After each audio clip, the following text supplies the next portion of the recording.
Now, hip abduction is a very good exercise for runners and people who have got what we call a Trendelenburg. It applies to just about anybody who's walking up and down stairs, getting up and down out of a chair or running. What Andy's doing here is putting the sling high enough to get a little bit of hip abduction, and then Vanessa pushes down in the slings and the hips come up, and we get a nice intersection at the pelvis and lower back where all the muscles are actually stabilizing the core. They're giving her a nice stable core with a hip abduction beneath the core. She's holding that quite nicely, and then she lowers down. You see that hip adduction, and you see her open up on the underside in the back. Now, to offload that, and that's very necessary here, if you really want to train the hip abductors without getting any compensation by the big back muscles, and that happens all too often when people are in the side plank, you need to offload. So we get motor control occurring at the hip abductor muscles specifically, and we neutralize the erector spinae and quadratus lumborum in particular that tend to compensate.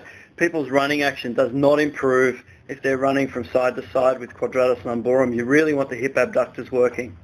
So glute medius, glute minimus, glute max with TFL down the iliotibial band. Terrific for runner's knee. Terrific for people who think or have pseudo pronating feet. It's actually the hip that's the problem.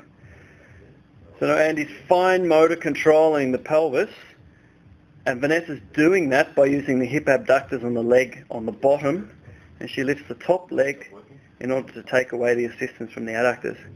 She's got very good form here.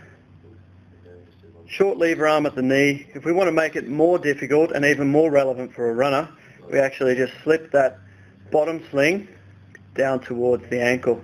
Now, you don't want to use a small sling here. It digs into the lower leg, plus or minus the perineal nerve. You really need to have a broad sling here that's quite comfortable.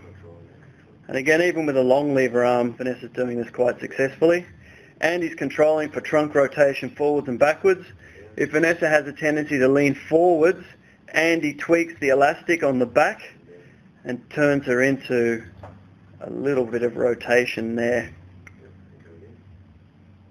Gets her in the right position. So the elastics are fine-tuning the core stability, and the bottom leg is pushing down into hip abduction. Good control there. Well done.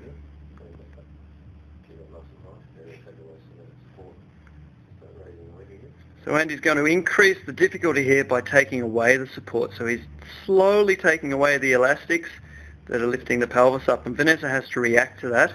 She's using a lot of proprioceptive feedback through the iliotibial band and through the glutes and through the lower back, and saying to the muscles, you guys need to start working now. Ideally, that movement does not come from the back. It comes from the abductor muscles or myofascial chains.